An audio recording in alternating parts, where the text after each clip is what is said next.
Y ahora quiero que todo el mundo se sume a este movimiento con este coro gigante que dice así: 1, 2, 3.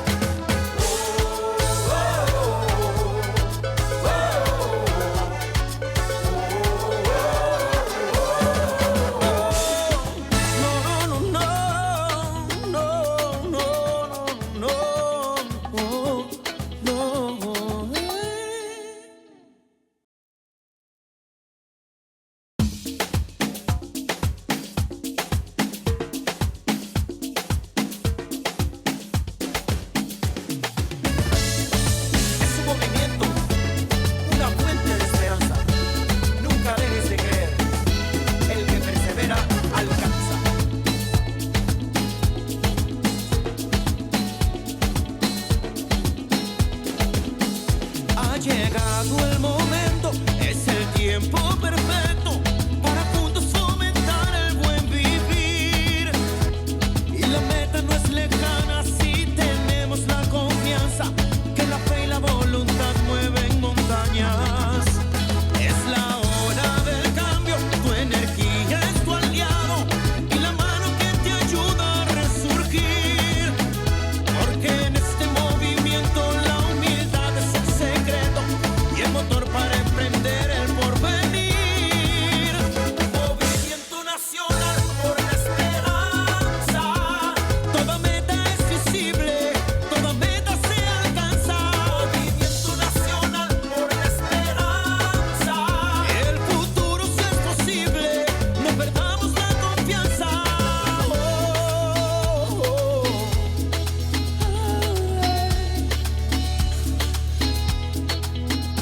Porque en este movimiento la humildad es el secreto y el motor para emprender el porvenir.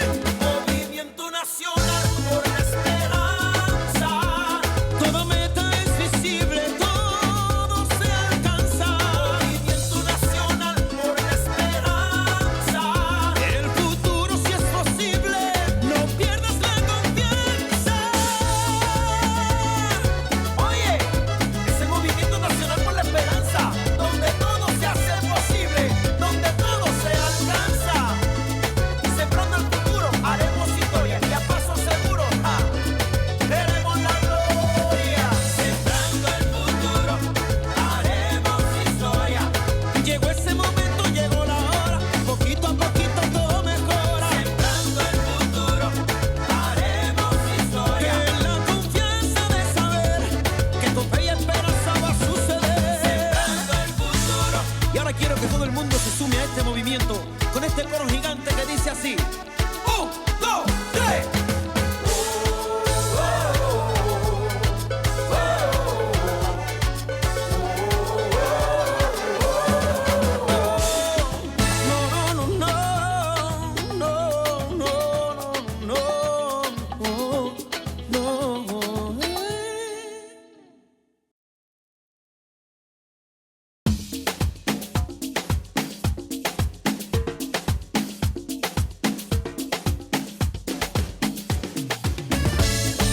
Es un movimiento, una fuente de esperanza. Nunca dejes de creer. El que persevera alcanza.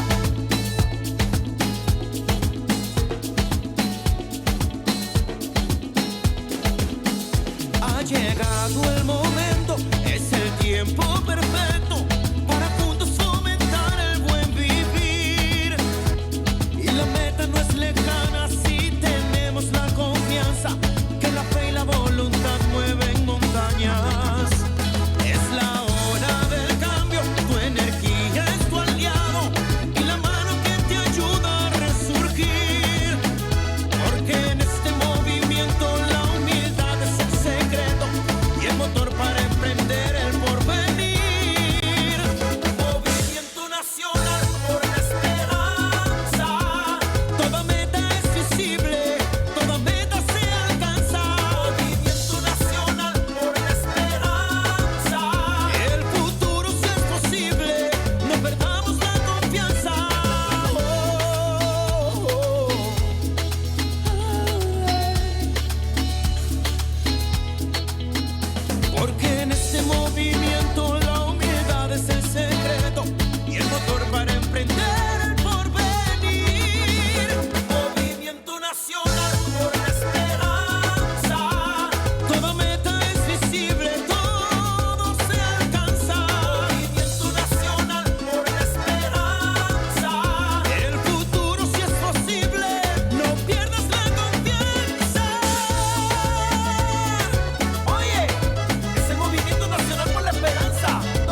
movimiento con este coro gigante que dice así: 1, 2, 3.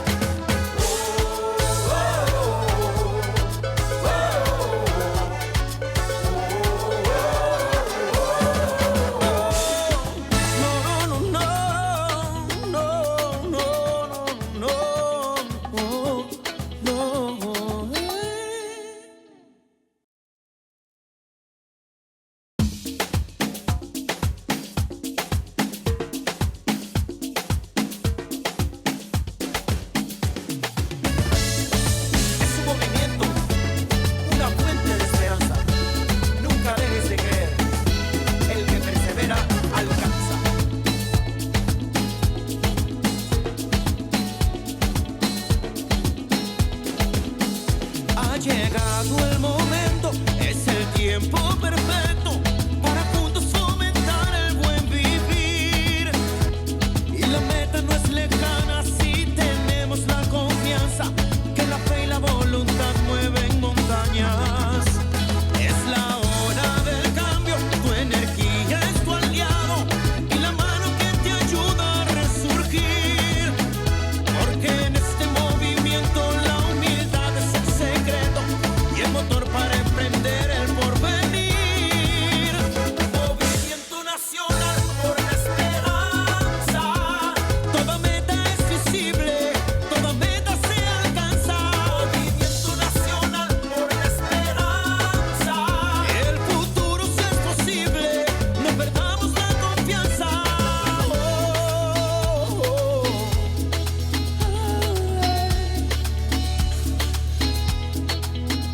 Porque en este movimiento la humildad es el secreto y el motor para emprender el porvenir. Movimiento nacional por la esperanza. Toda meta es visible, todo se alcanza. Movimiento nacional por la esperanza. El futuro sí es posible, no pierdas la confianza. Oye, es el movimiento nacional por la esperanza, donde todo se hace posible, donde todo se alcanza. Sembrando el futuro, haremos historia y a paso seguro, veremos la gloria. Sembrando el futuro, haremos historia. Llegó ese momento, llegó la hora, poquito a poquito todo mejora. Sembrando el futuro, haremos historia. Que la confianza de saber que con fe y esperanza va a suceder. Sembrando el futuro. Y ahora quiero que todo el mundo se sume a este movimiento con este coro gigante que dice así: 1, 2, 3.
Vamos a dar inicio a nuestra asamblea semanal del Movimiento Nacional por la Esperanza. El día de hoy, lunes 12 de enero, nos acompañan en el Presidium de Jóvenes por la Esperanza el compañero David Hernández,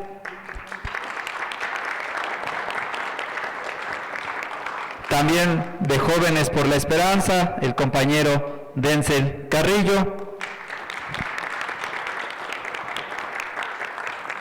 desde la UNAM nos acompaña nuestra compañera Jenny Moreno, de la Alcaldía Coyoacán, nuestra compañera Leticia Martínez, desde Jalisco, nuestro compañero Salvador Zaragoza, y como cada 8 días, nuestro dirigente nacional, el profesor René Bejarano Martínez. Para iniciar con nuestra ronda de participaciones, le vamos a ceder el micrófono al compañero David Hernández. Hola, ¿cómo están? Muy buenas noches. Yo voy a ser un poco breve, voy a hablarles acerca de algo que a mí me parece muy importante recordar para iniciar este 2026. Esto es que la autoridad radica en el amor a otro. Entonces esta va a ser una lección sobre la autoridad. Voy a iniciar con una pequeña y breve historia que a lo mejor alguno de ustedes ha llegado a conocer o no conocían. Tiene que ver con una práctica que era muy poco deseable en una época ya muy antigua. En el siglo cero, en la tierra de Israel, que en ese entonces estaba ocupada por el Imperio Romano, se acostumbraba castigar la lujuria, o sea, el adulterio o la fornicación, con la muerte. Eso quiere decir que si se encontraba a un hombre o a una mujer teniendo relaciones con un hombre que no era su esposo o su esposa, pues se le podía castigar con la muerte hasta el punto de apedrearlo. Esto en ese entonces era así, hasta que un líder se levantó. Y cuando se le cuestionó sobre esta materia, él dijo que aviente la primera piedra el que esté libre de pecado. Eso nos muestra una historia sobre cómo algunos actúan como si fueran perfectos y usan su autoridad para juzgar y castigar a otros. En cambio, se ve el contraste con este líder que utilizó su autoridad para proteger a las personas de sufrir un castigo que podía acabar con su propia vida. Un buen líder usa la autoridad no para atacar, sino para proteger. Y esa es la enseñanza que nos deja esta historia.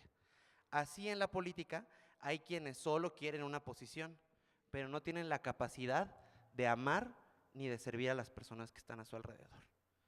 Eso a nosotros nos desafía a desarrollar esa capacidad de amar a las personas que nos ofenden, de apoyar a las personas que a lo mejor no nos caen tan bien y reconocer que la política es una vocación de servicio público, no de servirse del público. Por eso, los invito a que comencemos este año desde Jóvenes por la Esperanza, amándonos los unos a los otros, caminando sin juzgar a nuestros compañeros, caminando sin pensar que somos perfectos y caminar buscando desafiarnos a poder servir a aquellos que nos necesitan. Muchas gracias. Muchas gracias, compañero David Hernández, por compartirnos esta reflexión. Ahora, para una invitación, le cedemos el micrófono al compañero Denzel Carrillo. ¿Qué tal, compañeros? Muy buenas noches, un placer saludarlos. Un gusto, como siempre, estar acompañado del profesor René Bejarano en este presidium, agradeciendo, como siempre, al compañero Noé Flores, que ambos me permiten representar a las juventudes del movimiento. Estamos muy emocionados porque, como lo compartí la semana pasada, el día de mañana tenemos un evento en el auditorio Aurora Jiménez desde la Cámara de Diputados, titulado Foro Ciberseguridad, Juventud, Soberanía Digital y Tecnología.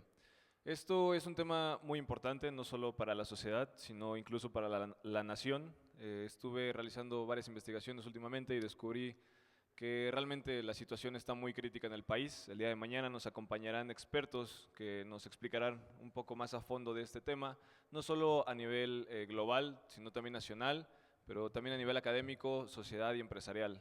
Estaremos llevando este evento presidido por la maestra Dolores Padierna. Se hará la inauguración junto al diputado Sergio Mayer, también nos acompañará una representante de Microsoft y un representante de Google Cloud Latinoamérica. Estaremos compartiendo en diferentes paneles estos diferentes puntos de vista desde el sector nacional, empresarial, social. Es un espacio para que todos, aun si no tenemos tanto conocimiento técnico, podamos entender que realmente esto es un tema de importancia para todas y todos. También estamos muy felices porque quiero anunciarles, quienes conocen el auditorio Aurora Jiménez, este tiene una capacidad para 350 personas y a día de hoy hemos llegado a más de 800 registros, lo que quiere decir que duplicamos el aforo de la Aurora Jiménez. Y pues más que nada reafirmar que Jóvenes por la Esperanza conoce cuáles son los temas que a los jóvenes les interesan, que atañen a la sociedad y que además tenemos la convocatoria, el poder del acompañamiento de diferentes grupos universitarios, de preparatoria, políticos, desde el movimiento, empresariales. Nos estarán acompañando cámaras de comercio como la Confederación Patronal de la República Mexicana, Consejo Coordinador Empresarial, Canacintra, Canaco, la UNAM, el Politécnico, la UAM. Tenemos incluso, me estaban llegando mensajes por la mañana, vendrá un grupo de más de 20 alumnos de Excelencia Académica de Tlaxcala, nos acompañará un grupo y los representantes, el director y la subdirectora de la vocacional número 12, que estarán justamente acercando a los estudiantes, porque estos son temas que debemos estar viendo desde ya, son temas que debemos estar incidiendo los jóvenes y que debemos estar acompañando con los que tienen mayor experiencia. Es por eso que queremos hacerles la invitación.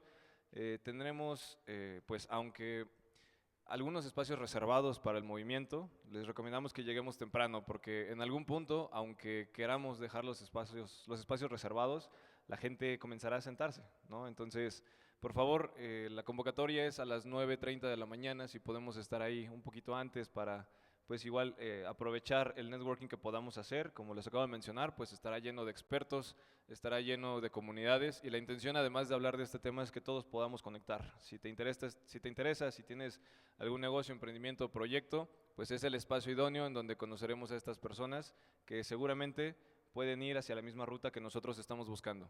Este es pues el segundo evento de Jóvenes por la Esperanza, el primero del año, y esperamos que a lo largo de los meses estemos incidiendo en los temas que a la sociedad le importan, que a los jóvenes nos mueven y que además beneficien al movimiento. Muchas gracias.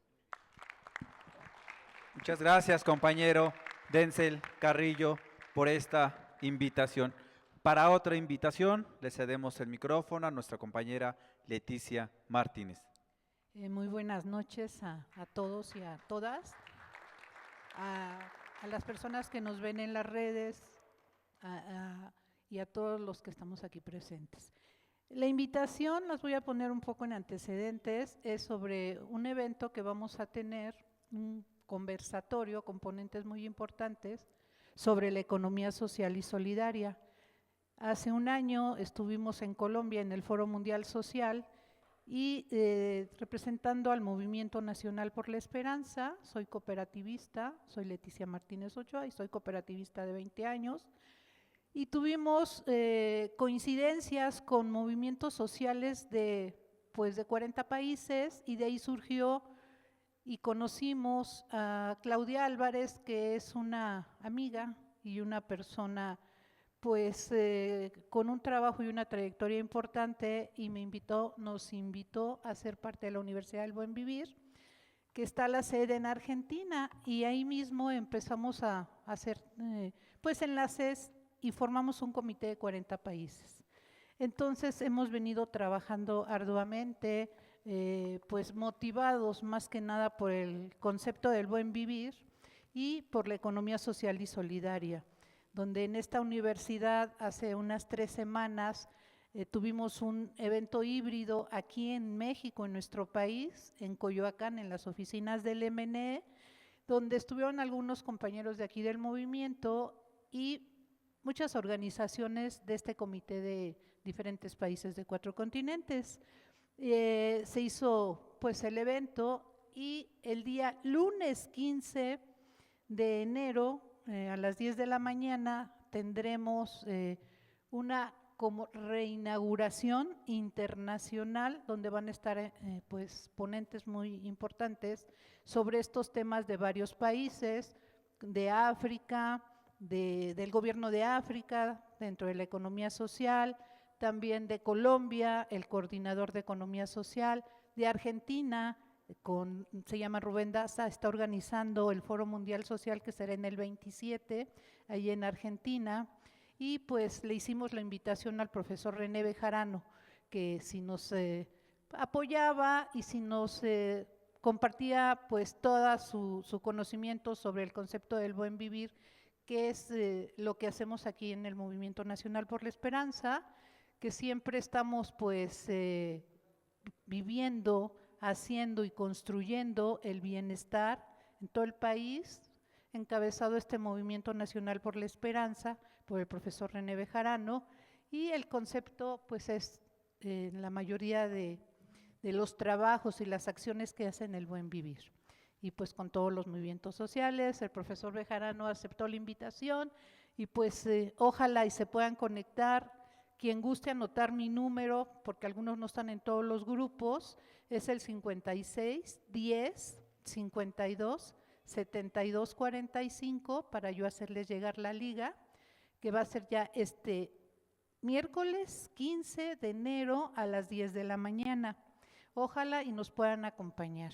Yo creo que sería muy importante también conocer el concepto del buen vivir de muchos movimientos sociales y de los ponentes que estarán pues en ese importante evento nacional. Les agradezco mucho la atención y pues los esperamos. Gracias. Muchas gracias, compañera Leticia Martínez, por hacernos esta cordial invitación. Ahora le cedemos el micrófono a nuestro compañero Salvador Zaragoza. Buenas noches, compañeros, un gusto estar de nuevo con ustedes. Profesor, con su permiso. Pues estoy agobiado ante tantos acontecimientos que están sucediendo tanto en el plano internacional como en el nacional. Se ha venido encima toda una serie de actitudes fascistoides del trumpismo. Estamos indignados por muchas situaciones que han venido sucediendo.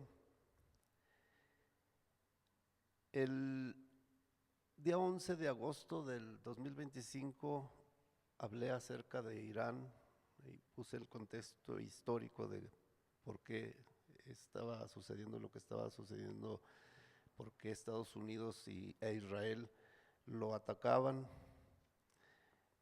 Allí fue, creo que el primer golpe de Estado que la CIA implementó en 1953 en contra de un gobierno progresista de Mossadegh que nacionalizó su petróleo, y pues obviamente eso a las compañías británicas y norteamericanas pues no les convenía.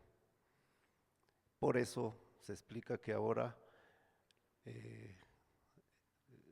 quieran defender a los manifestantes que con justas demandas están manifestándose en Irán, pero que pues trae ese trasfondo. Y todo eso pues redunda también en nuestra política nacional, porque pues está con las amenazas de que quiere también intervenir con el pretexto del narcotráfico.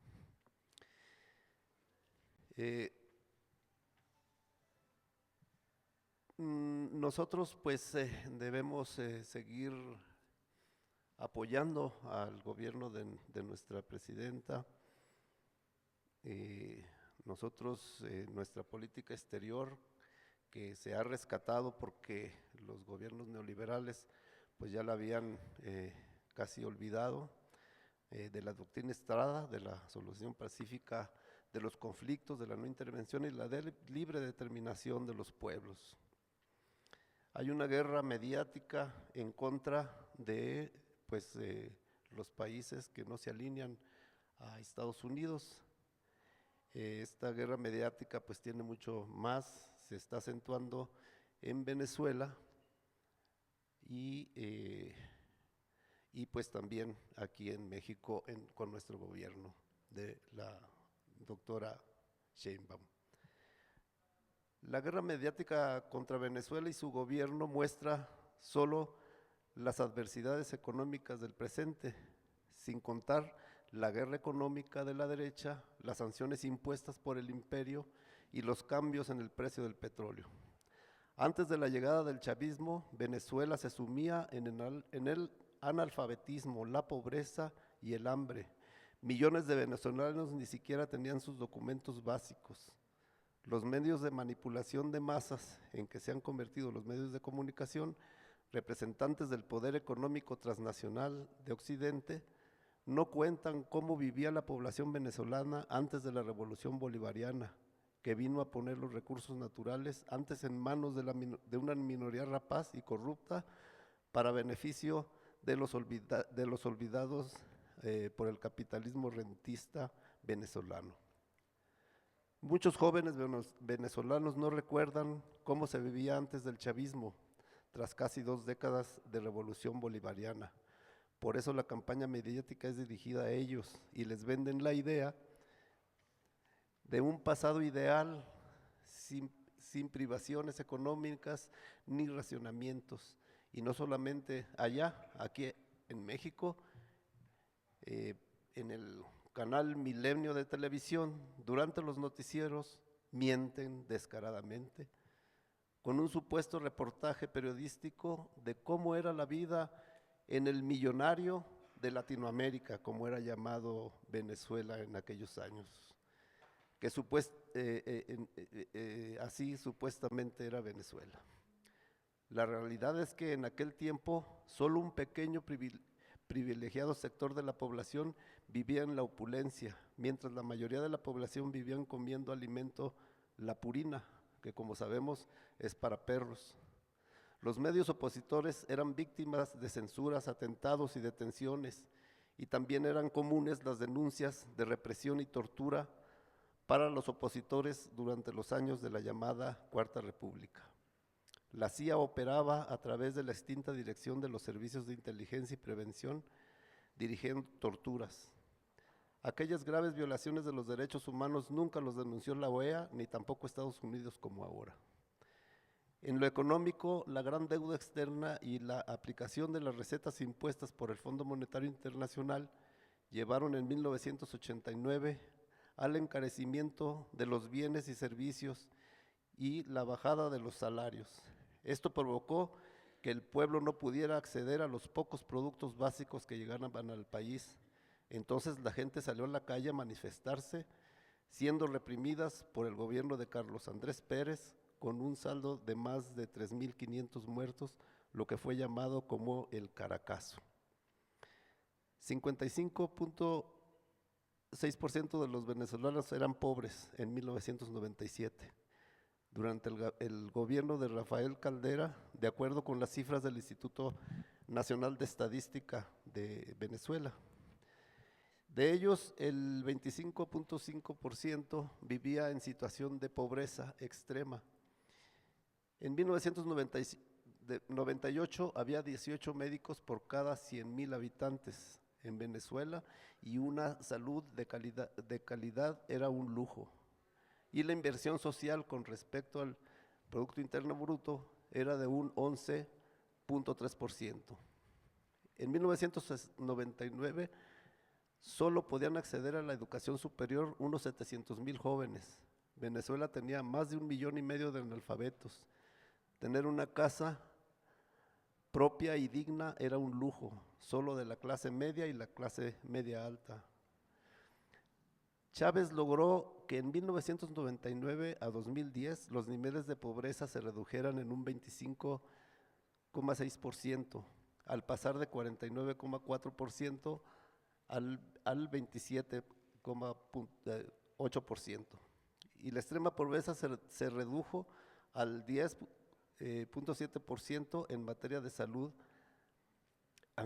En materia de salud hay 58 médicos por cada 10,000 habitantes y misiones como Barrio Adentro y Misión Milagro, en la que colabora Cuba, han llevado a todo el país salud a los venezolanos con un trato digno y humano, con la más alta calidad técnica y profesional.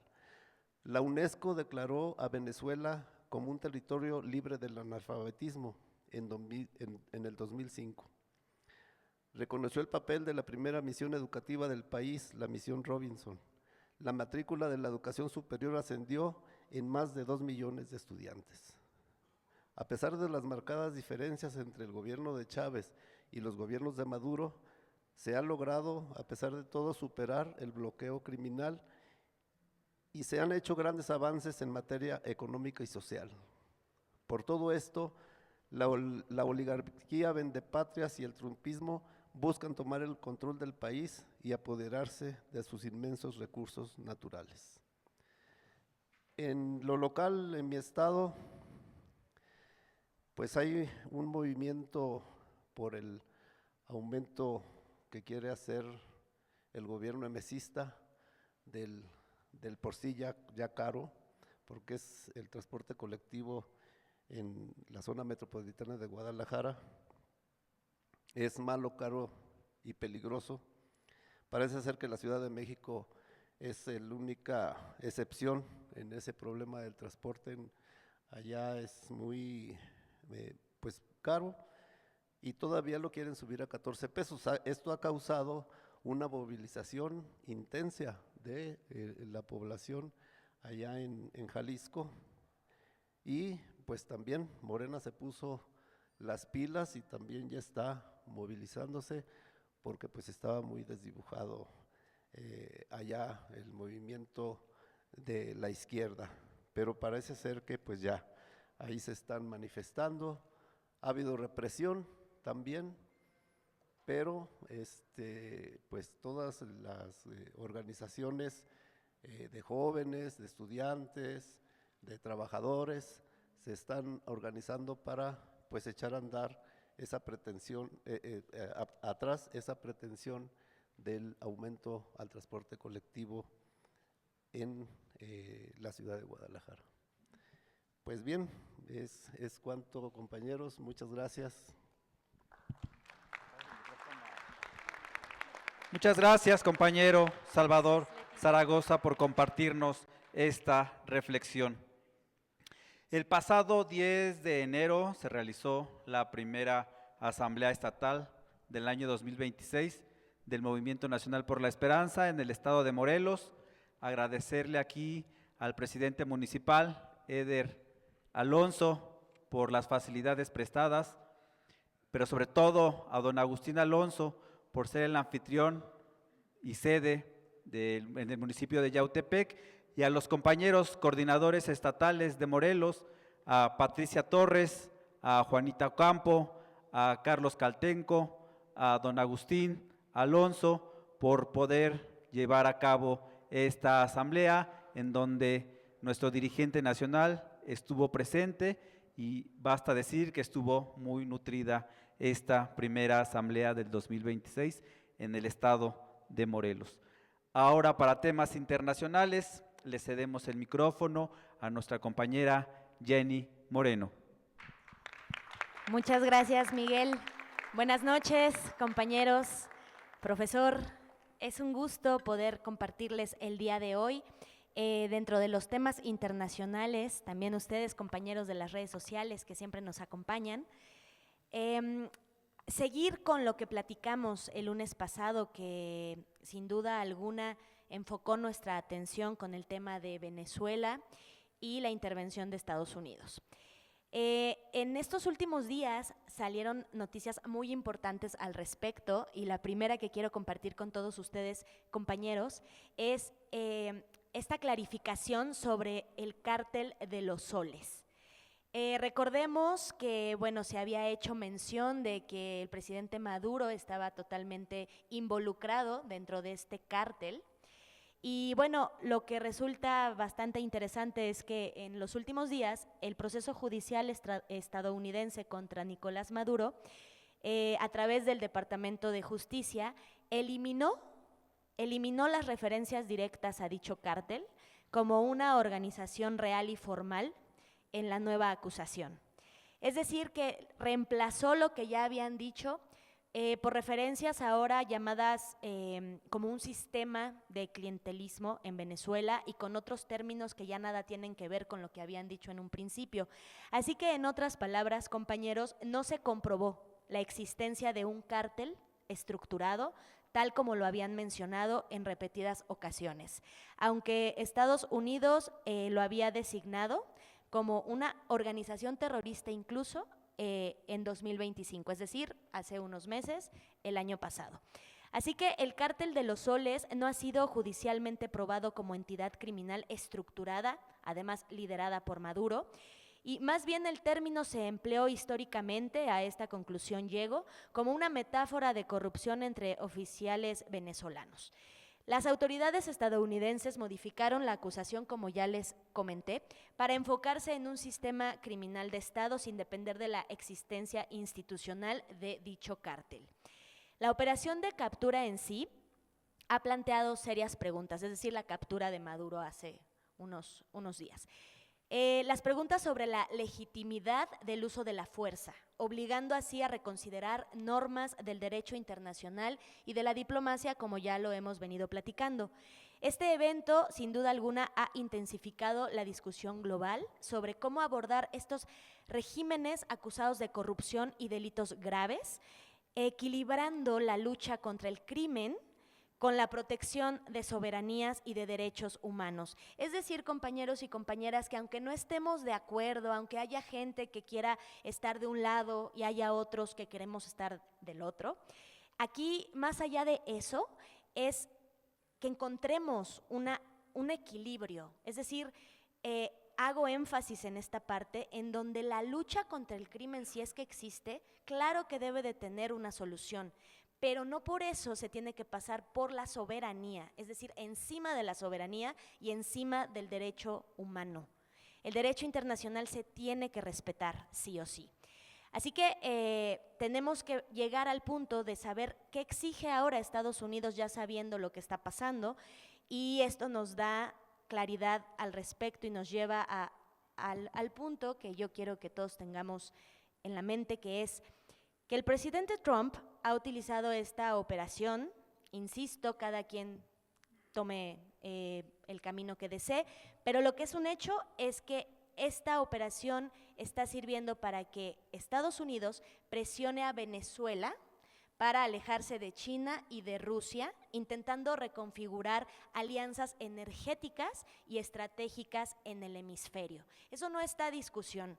Es más, el propio Trump lo ha dicho abiertamente, así que estamos frente a una asociación exclusivamente con Estados Unidos con lo que se refiere a la producción de petróleo, para así favorecer, por supuesto, a las empresas estadounidenses y transferir nada más y nada menos, compañeros, que entre 30 y 50 millones de barriles de petróleo a dicho país. Petróleo que antes iba dirigido a China. Así que, bueno, Estados Unidos le pide a Venezuela que corte esta relación con dichos países y por supuesto que el gobierno interino de Delcy Rodríguez ha rechazado la idea de romper estos lazos con sus países aliados. Venezuela ha denunciado que tales demandas implican una violación a su soberanía y que subordinan su política exterior a Washington. En los puntos que no puedo estar más de acuerdo, porque esto no tendría razón de ser. El canciller venezolano ha elevado estas quejas ante organismos internacionales como la ONU, y bueno, en estos organismos se está denunciando un intento de apropiación del petróleo y la violación total a la soberanía venezolana. China y Rusia, por supuesto, ya han mostrado sus opiniones y comencemos con China. China ha condenado energéticamente el ataque, considerando que viola por completo el derecho internacional, situación que hemos repetido y seguiremos diciendo todo el tiempo en estas asambleas. Y por supuesto, pues exigen la liberación de Maduro y el respeto a la soberanía venezolana, enfatizando que Washington debe resolver sus diferencias por vías diplomáticas. Rusia, por su parte, también critica la operación y clasifica esta situación como parte de amenazas neocoloniales. Imagínense de lo que estamos hablando, Pongamos atención en lo que se está diciendo. Amenazas neocoloniales. En pleno siglo XXI esto no puede ser, por lo que insta a Estados Unidos a reconsiderar su postura y a liberar igual al presidente Maduro, denunciando la intervención como un acto de agresión total. Moscú deja claro que respalda a Delcy Rodríguez en su gobierno interino y enfatiza el derecho de Venezuela a la autodeterminación y a la soberanía. Así que bueno, tenemos que irnos el día de hoy entendiendo que Estados Unidos mantiene esta presión diplomática y económica, tratando de reorientar el petróleo venezolano hacia actores estadounidenses, es decir, hacia sus propios intereses y alejándolo sobre todo de China. Venezuela, ante este contexto, resiste, denuncia violaciones de soberanía y al mismo tiempo negocia, aunque de manera muy tensa, restablecer vínculos diplomáticos con Estados Unidos.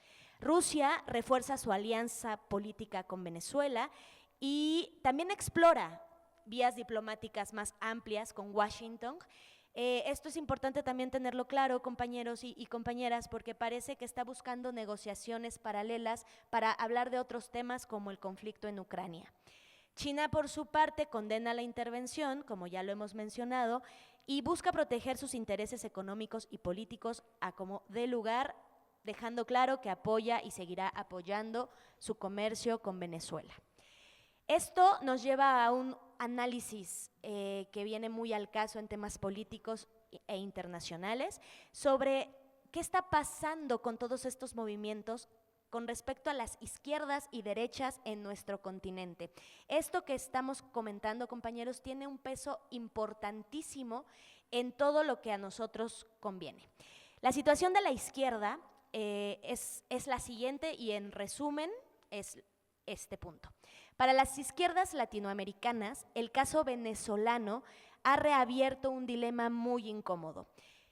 Nos referimos a cómo defender el principio de no intervención y el derecho internacional sin quedar atrapadas en la defensa acrítica de gobiernos cuestionados. Para la derecha hay una situación. La derecha está creciendo en la región. Les comparto un mapa, justo ahora lo tenemos en las pantallas, donde los países que están en rojo son los países que estamos con la izquierda actualmente y los países en azul son los que están con la derecha. Pareciera de pronto que la izquierda sigue ganando, sin embargo es una situación visual porque hay países muy grandes que somos de izquierda. Entre ellos Brasil, México, etcétera. La realidad de las cosas es que con el reciente triunfo del presidente de Chile se ha ido a 10 el número de países que están con la derecha y somos 9 los que estamos con la izquierda.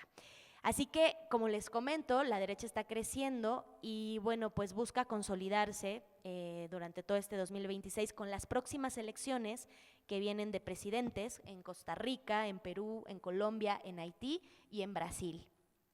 Además, los gobiernos de derecha aprovechan este contexto político global para fortalecer su narrativa de seguridad y orden que, déjenme repetirlo hasta el cansancio, nada tiene de cierto y obviamente todo lo que está pasando no va por la seguridad de ningún país ni de la región, va por intereses meramente específicos y que ayudan y benefician a Estados Unidos. Así que bueno, en ambos casos, tanto de izquierda como de derecha, el desafío es el mismo, compañeros, y quiero hacer esta conclusión y este análisis final. Tenemos que pensar en construir una postura que no renuncie ni a la democracia ni a la autodeterminación. Para esto, tenemos que estar conscientes de que en todo este escenario convergen viejas prácticas de intervención. Es decir, nuevas disputas energéticas y narrativas jurídicas que oscilan entre la legalidad internacional y la imposición de facto. La reacción de Rusia y de China confirma que América Latina ya no es un tablero secundario, sino un espacio estratégico en la competencia global, donde la energía, la legitimidad política y el futuro económico se entrelazan. También deja claro que el verdadero riesgo no es elegir entre potencias, sino perder la capacidad de decidir por nosotros mismos. Cuando la soberanía se negocia bajo ultimátum, compañeros, deja de ser soberanía. Y cuando el derecho internacional se salpica de todas estas cosas y se aplica selectivamente, deja de ser derecho. La captura de Maduro, la reconfiguración del discurso sobre el llamado cártel de los soles y la presión para redefinir alianzas con Rusia y China revelan que la soberanía latinoamericana sigue siendo un territorio en disputa, no solo militar o económico, sino también simbólico.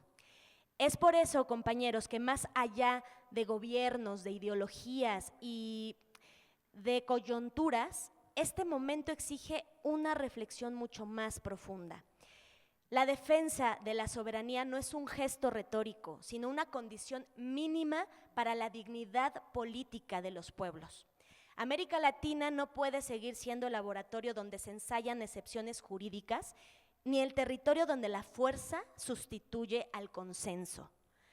Como decía Eduardo Galeano, la soberanía empieza por el respeto, compañeros, y el respeto no se impone, el respeto se reconoce. Muchísimas gracias. Muchas gracias, compañera Jenny Moreno, por esta información sobre América Latina. Hay compañeros que nos preguntan en las redes sociales que si ya vendemos pasteles. Pues no, no vendemos pasteles. Los pasteles aquí en la mesa se deben al onomástico de nuestro dirigente nacional, el profesor René Bejarano Martínez, al cual le cedo el micrófono. Buenas noches, muchas gracias, Miguel. Gracias a todas y a todos los compañeros que me han felicitado por mi cumpleaños más erótico que he tenido, pues cumplo 69 años. Entonces, muchas gracias a ustedes por estas muestras de cariño. Y a ver si al final me ayudan a consumir todas estas gelatinas que hizo Maribel, Ángeles Velasco y los pasteles que trajo la compañera Flor, y poder convivir en esta asamblea. Estamos en la asamblea semanal del MNE correspondiente al lunes 12 de enero. Hay muchos temas relacionados con lo que ya se ha venido comentando en las intervenciones anteriores, pero que no está por demás enfatizar. En primer lugar, nuestra presidenta descartó la intervención de Estados Unidos en México. Esta declaración es importante resaltarla, pero al final pues haremos una reflexión sobre este tema.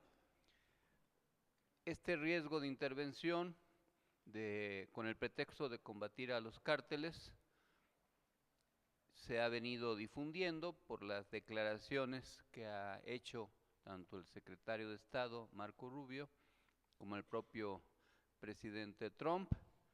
Sin embargo, nuestra presidenta ha señalado que no estamos de acuerdo con el injerencismo ni con el intervencionismo, sino con la colaboración y cooperación. Es lo que hemos manifestado siempre el gobierno de Estados Unidos ha sido enfático o se le ha dicho esto. Este asunto es un tema de defensa de la soberanía nacional y no debe ser considerado como una intervención. Al respecto también, la presidenta Claudia Sheinbaum consideró que la ONU tiene que fortalecerse ante las situaciones como las actuales, con la incursión de Estados Unidos en Venezuela para secuestrar al expresidente Maduro, pues dijo que este tipo de conflictos no se pueden resolver por la fuerza o por el poder que ejerce quien tenga un ejército más grande. Esto es muy importante porque efectivamente la ONU ha venido siendo omisa o muy lenta en sus respectivas reacciones en torno a estos asuntos. También relacionado con el tema, se frenó el ingreso de marines de Estados Unidos a México que se tenía programado como un intercambio de adiestramiento y que el Senado no aprobó, no lo rechazó, pero decidió discutir el tema en el periodo ordinario de sesiones. Se ha especulado que esta decisión tenía que ver con la incursión en Venezuela, sin embargo, tuvo que ver más bien con el calendario legislativo. También la presidenta pidió al titular de la Secretaría de Relaciones Exteriores contactar a Marco Rubio tras los dichos de Trump relacionados con que no se descartaba las acciones terrestres para combatir el narcotráfico. Esto pues es algo que es grave y por eso nuestra presidenta señaló que nunca negociará la soberanía ni la integridad territorial ante las declaraciones del presidente Trump de una posible intervención en México. Esto es algo significativo porque ayuda a tener claridad acerca de la postura que nuestro gobierno tiene al respecto. Hoy en la mañana la presidenta Claudia Sheinbaum tuvo una conversación telefónica con el presidente Trump en donde se buscó un entendimiento, que se descartara esta posibilidad. Sin embargo, los términos de la conversación no variaron. Sí se insistió en que continuara la conversación, que se continuara los operativos para combatir la venta y distribución de drogas, que se combatieran a los cárteles, etcétera, pero no hubo una declaración enfática del gobierno de Trump que descartara estas acciones. Incluso al revés, según lo que declaró la presidenta, Trump pidió que él podía ayudar directamente, es decir, que México estuviera de acuerdo en que las tropas o el ejército norteamericano pudiera intervenir directamente en México, lo cual obviamente la presidenta descartó. Por eso conviene ahora preguntarnos acerca de las posibilidades de una intervención militar de Estados Unidos en México durante este año 2026, y esto implica considerar la política externa de los Estados Unidos bajo la administración de Trump en 2026, que marcó un giro notable respecto a su primer mandato y a las prácticas tradicionales de la diplomacia estadounidense, particularmente en su acercamiento a problemas de seguridad nacional y global. La preocupación sobre una posible intervención directa en México bajo el argumento de combatir cárteles de la droga ha surgido, como ya sabemos, recientemente en el discurso político internacional, alimentada tanto por declaraciones públicas de altos funcionarios como por medidas concretas de política exterior. Analizar la plausibilidad de tal intervención requiere entender no solo la retórica presidencial, sino también el contexto legal, político y geoestratégico en que estas propuestas han tenido lugar. En lo que se refiere a la retórica versus acción, hay que hacer la comparación entre el primer y segundo periodo de gobierno de Trump. Durante su primer periodo presidencial, 2017-21, Trump pronunció múltiples declaraciones sobre la política hacia América Latina, incluyendo promesas de acciones contundentes frente a países como México y Venezuela. Sin embargo, muchas de esas declaraciones quedaron mayoritariamente en el ámbito de la retórica política, sin ejecución de maniobras militares unilaterales de gran alcance, salvo acciones de tipo diplomático, sanciones o presión comercial. En contraste, las políticas observadas durante su segundo mandato, a partir de 2025, y lo que va de 2026 han mostrado una mayor disposición a concretar acciones disruptivas, incluso aquellas previamente consideradas improbables, es decir, propuestas y discursos que en administraciones anteriores podrían haber sido percibidos como hiperbólicos, han derivado en acciones palpables. Esto aumenta la percepción internacional de que medidas extraordinarias, por extravagantes que parezcan, deben ser tomadas con mayor seriedad que en el pasado. Ejemplos de estas políticas disruptivas hay muchos, pero podemos señalar algunos de ellos. Imposición de aranceles elevados a socios comerciales, especialmente Canadá, e imposición de aranceles elevados y a México, como parte de una guerra comercial que tensionó el comercio trilateral. Estas medidas se han implementado incluso con base en interpretaciones amplias de la ley de poderes económicos. Un ejemplo paradigmático fue el uso de la ley de poderes económicos de emergencia internacional para imponer aranceles generalizados en las importaciones de México y Canadá en 2025. Acciones militares o directas de fuerza en el extranjero, como ya se ha comentado, la operación de las fuerzas estadounidenses en Venezuela, que condujo al secuestro, a la detención del presidente Nicolás Maduro y su traslado a los Estados Unidos para enfrentar cargos relacionados con supuesto narcotráfico. Este evento ha sido ampliamente reportado y ha generado condenas por violaciones al derecho internacional y a la soberanía venezolana. Declaraciones explícitas de posibles acciones militares en otros países, incluyendo Cuba, Colombia, Irán y México, como parte de su agenda política justificadas bajo criterios de seguridad. Estas decisiones y discursos, combinados con la presencia de figuras como Marco Rubio en altos cargos de la administración y su enfoque activo en diplomacia antinarcóticos regional, subrayan una política más proactiva en el uso de las fuerzas o de las opciones coercitivas. Podemos mencionar otros dos ejemplos que pudieran parecer absurdos, pero son reales. Uno es la intentona de anexionar Groenlandia, textualmente, por las buenas o por las malas. Así dijo el presidente Trump. Y hoy mismo el presidente Trump se declaró presidente de Venezuela y sacó una imagen en sus redes sociales portando la banda presidencial del país y como si fuera un meme, atrás de él la figura en un cuadro de Simón Bolívar. Esto pudiera parecer una broma, pero es un ejemplo de una actitud desquiciada.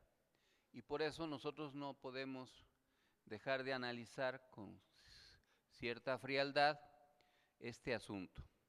En enero de 2026, aquí en México, el presidente Trump ha realizado declaraciones en medios afirmando que su administración evalúa posibles ataques por tierra contra los cárteles de la droga, alegando que están gobernando o controlando México. Sin embargo, estos anuncios han carecido hasta ahora de un plan operacional concreto o de una resolución formal del Congreso que autorice el despliegue de fuerzas en el territorio extranjero. Incluso un grupo de legisladores demócratas y también republicanos hicieron un desplegado, alrededor de 75 congresistas norteamericanos, pronunciándose en contra de esta desmesura.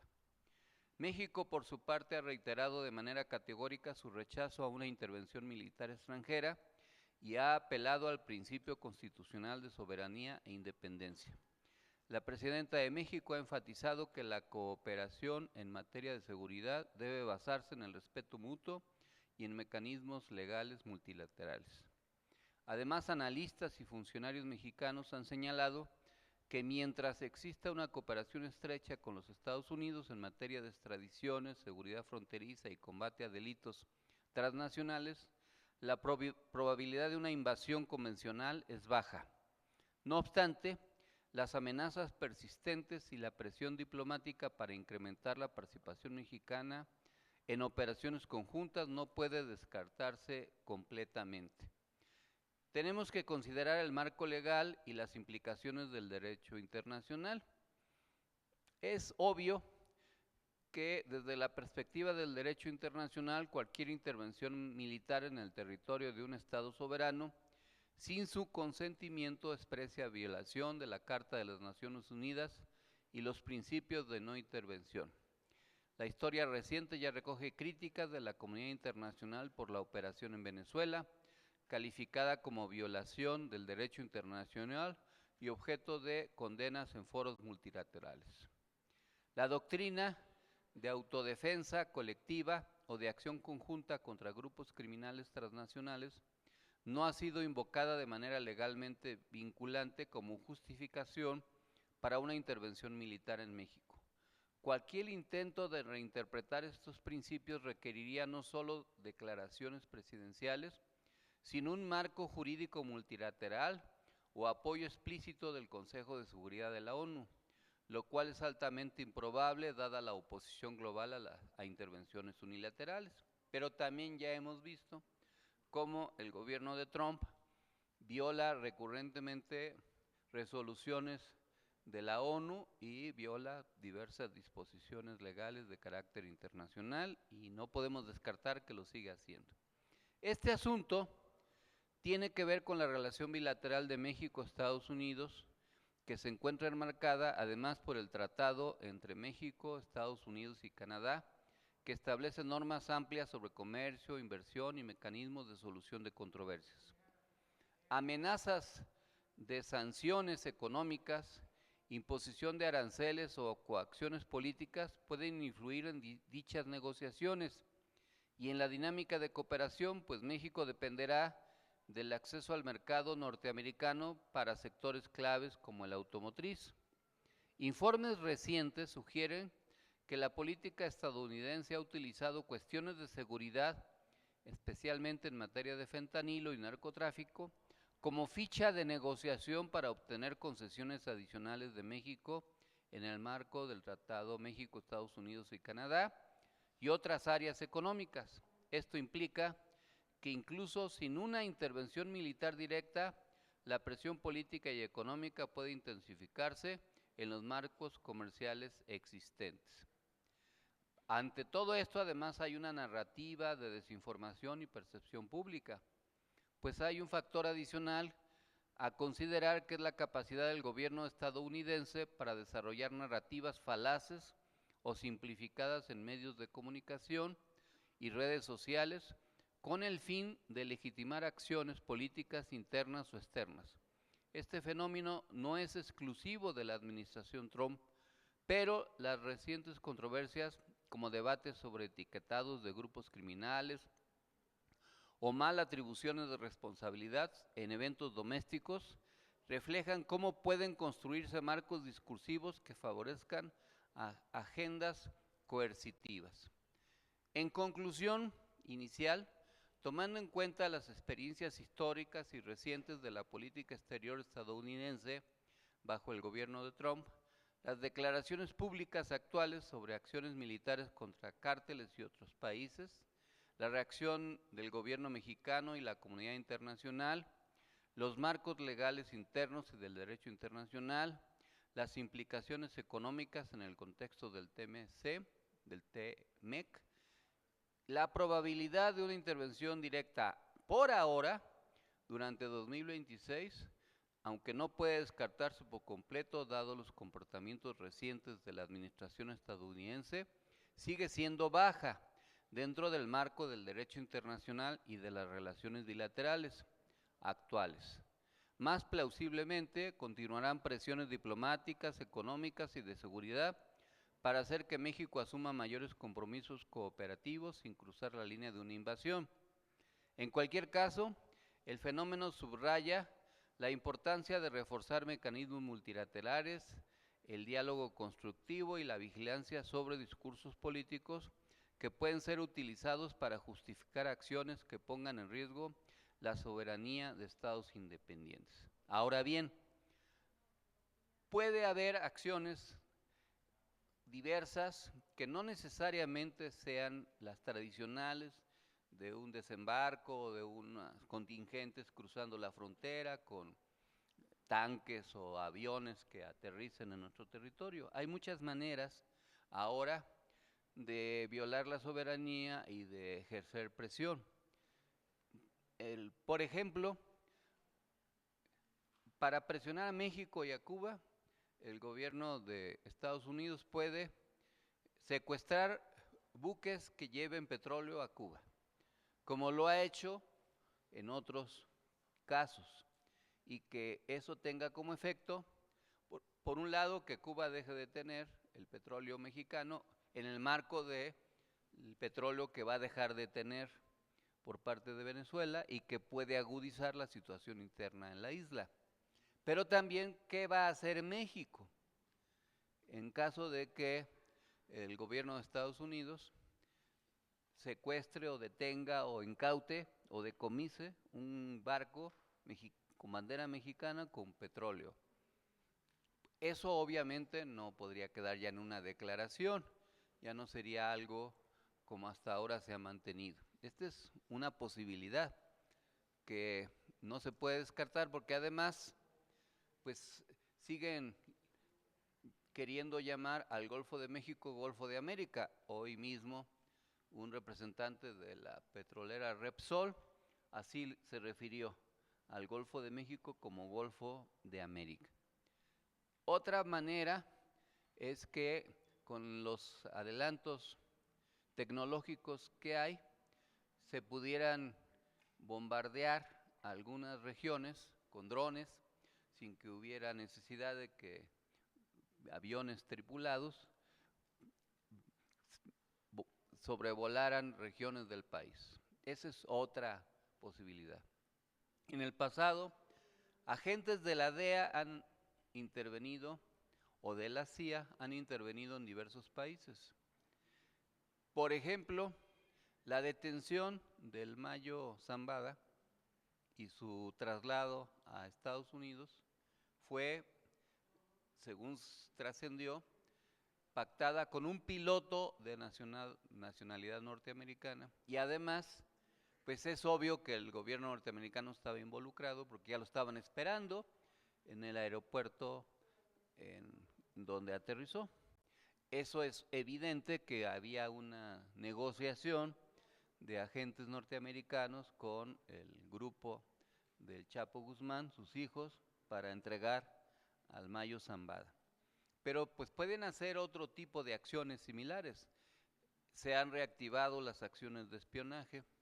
Por ejemplo, no se ha descartado que el secuestro de Nicolás Maduro se haya facilitado porque el gobierno norteamericano haya infiltrado el equipo de custodia o de defensa o de seguridad del primer círculo del gobierno de Nicolás Maduro y que eso facilitara la operación que condujo al asesinato de decenas de custodios o vigilantes y al secuestro del expresidente.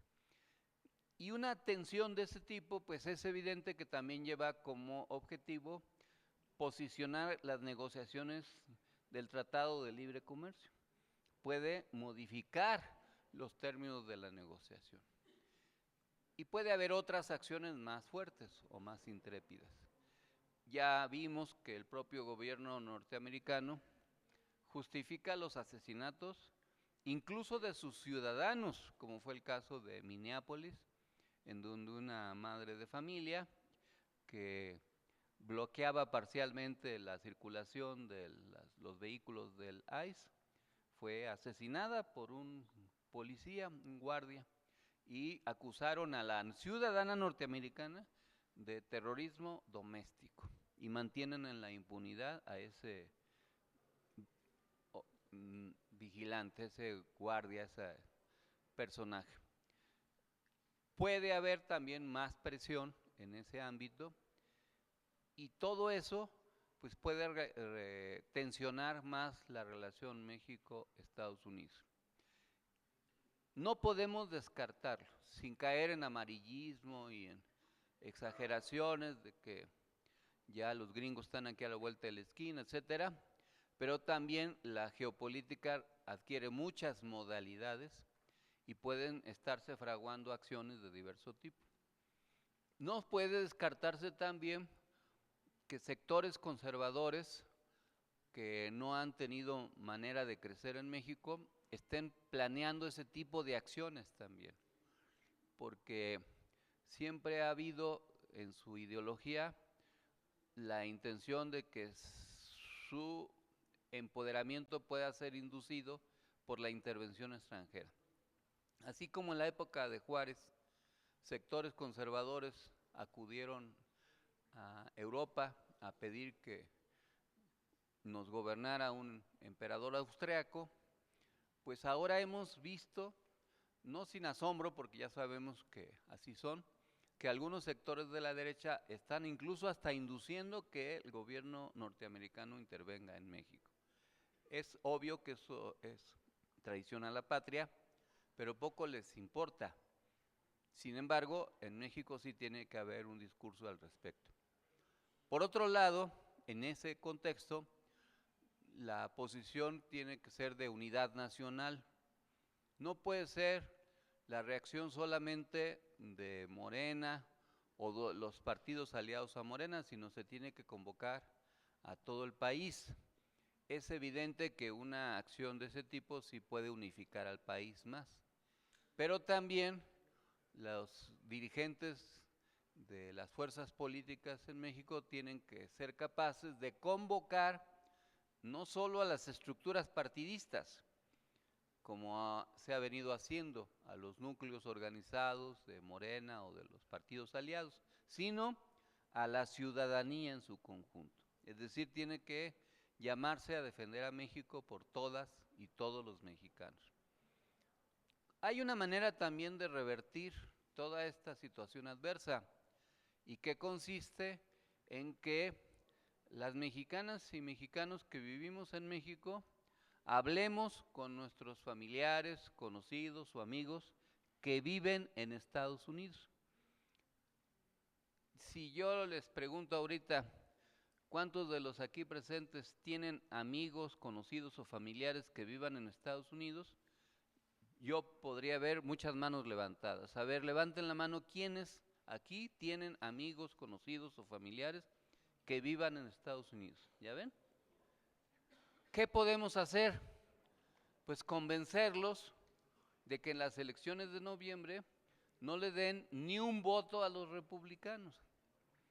Y si los republicanos pierden la mayoría en la Cámara de Representantes y en el Senado, porque en estas elecciones solo se van a elegir el 30% de sus integrantes, pero si las pierden, cambiaría la correlación.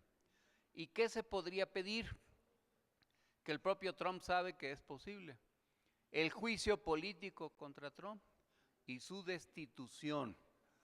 Esa es una acción política muy importante, que puede hacerse de aquel lado de la frontera, pero también desde este lado. En las elecciones que ganó Trump, muchos afrodescendientes, muchos migrantes de diversas nacionalidades y muchos latinos votaron por él. Pero habida cuenta de todo lo que ha venido haciendo, hay un nivel de desaprobación muy alto, por encima del 60%. Y podemos profundizar esa desaprobación y podemos convencer más a nuestros compatriotas, a los descendientes de nuestros compatriotas que tienen la nacionalidad norteamericana, que tienen derecho a votar, a que no voten por los republicanos. Y de esa manera podríamos profundizar una crisis política que cambie las correlaciones en aquel país y que tenga efectos en México. Los demócratas no son santos de nuestra devoción, porque a veces los demócratas son iguales o peores que los republicanos. Sin embargo, está difícil superar en el nivel de locura, de extravagancia, de delirio a Trump. Está muy complicado que hubiera otro personaje como él. Por eso es tan importante que se trabaje políticamente, y esto es posible.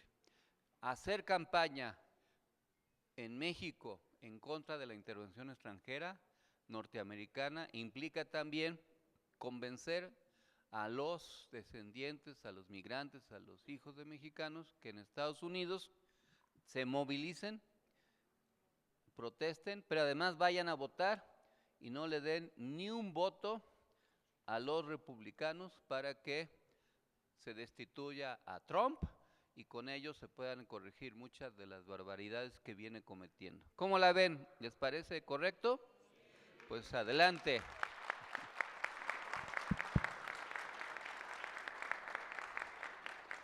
Ya no mencioné otros temas porque articulé el discurso, pero esta semana se puso énfasis en la disminución de los índices delictivos por parte del gobierno. Se abanderó a la delegación de México que competirá en los Juegos Olímpicos de Invierno y, como ya dijo Miguel, estuvimos el fin de semana en Yautepec, en una asamblea estatal del MNE en Morelos, que fue muy exitosa. Ya dijo Leti que tenemos un evento el día 15, el día 18 nuestra compañera Flor está convocando un evento con la participación de las personas con cierta discapacidad, que van a hacer diversas actividades artísticas, el 18 ahí en el Foro Aztlán. Y también vamos a organizar para el 14 de febrero un baile para que cunda el amor y la amistad, se celebre. Lo vamos a hacer en el Foro Aztlán. Va a ser un mecanismo también para recaudar recursos para mantener el foro, porque el foro paga un alto impuesto predial. Cada mes se pagan 12,000 pesos de consumo de energía eléctrica, 4,000 pesos del internet, se paga pues una cuota de agua importante y también pues los insumos, y hay que hacer que el lugar sea autofinanciable. Entonces vamos a hacer un baile en donde la intención es que ustedes convoquen a sus enamoradas o enamorados. Si tienen más de uno, pues nomás lo ponen en mesas distintas para que no vaya a haber tragedias ni conflictos, y que pues puedan consumir algunas bebidas que les alegren el espíritu y puedan bailar todo lo que quieran con un grupo versátil que va a estar ahí amenizando. Es sábado a partir de las 8 de la noche y hasta las 12 de la noche. Es tiempo suficiente para que se amen las unas a los otros, las unas a las otras, los otros a los unos, y todos a discreción, que se ame quien quiera, como pueda y hasta donde quiera. Entonces los vamos a invitar a que nos ayuden a convocar. A partir del próximo lunes vamos a empezar a vender los boletos. Todavía no hemos hecho un cálculo de cuánto cueste el acceso, el cover, como le dicen, y lo que implique, pero pues esperemos que sea módico, que no sea oneroso para que puedan acudir, pero que sí se puedan solventar los gastos del evento y que también se pueda tener algún nivel de ganancia para ir acumulando recursos para que el foro se mantenga funcionando adecuadamente. ¿Les parece bien? Bueno, pues ya nos veremos el día 14. Muchas gracias. ¡Viva México! ¡Viva! Muchas gracias. Para concluir nuestra asamblea semanal, nos ponemos de pie para entonar